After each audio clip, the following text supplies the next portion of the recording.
Bibili ako ng tahong mga kalakbay. Kabayan! Kabayan ko to, taga Masbate to eh. Laki ah. Ano mango? Magkano ang kilo dyan, te? 950 lang. Isang ganyan? Dami, no? Isang kilo yun. Mga ilang kilo ba yun? Kilo yun. Hindi ko bibili. Tanong lang. Tahong bibilihin ko dyan. Ilan? 100, may 150, may 200. Yung 150, saan dyan? Ito, isa't kalating kilo lang. Kalating kilo? Sige na lang. Kita, eh. Kabayan ko. Isa lang. Tatlo lang kami kakain. Bata pa yung isa. Kailangan sa bawal. Dito, sa guso. Ano, si Benji ang 1/4. Marami na yung 1/4. Magaan na.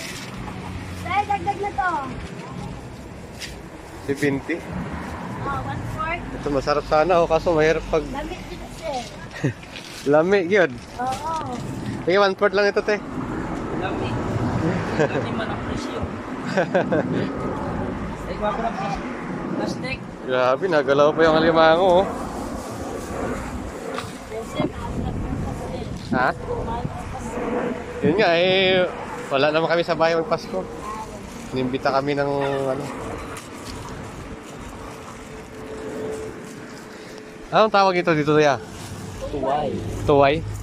Iba pa yung litob sa atin? Iba yun. Ay ba yun? Ito yung dili asel. Batutoy dito? Bukas na meron. Tuway pala to. Kupay. Ang litog sa ito, abatutoy dili. Sir, 1/4. Sige, magkano lahat eh? 220. Ito tayo, soka sa tuba yan? Hindi, ito Ayun. ang suka na tuba sa gym. Oo nga ano. Tuba yan. Yan, ano na ito?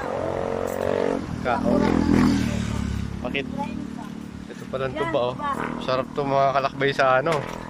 Sa Kinilaw. Oo. Sa, ano din si Paksiw. Paksiw, no? 30. Salamat. Okay. So ito na. Oh, nakabili na ako ng ano, ng tahong at saka seaweeds. Gusto kung tawagin sa amin.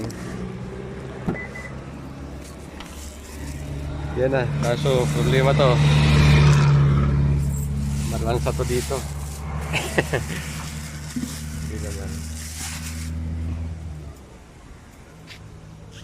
Dito lang yung kay ate oh. Sa papuntang Kawit. Yan.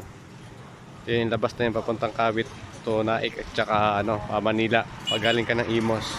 Dito may tahongan dito. Taga Masbate, kabayan ko to si ate.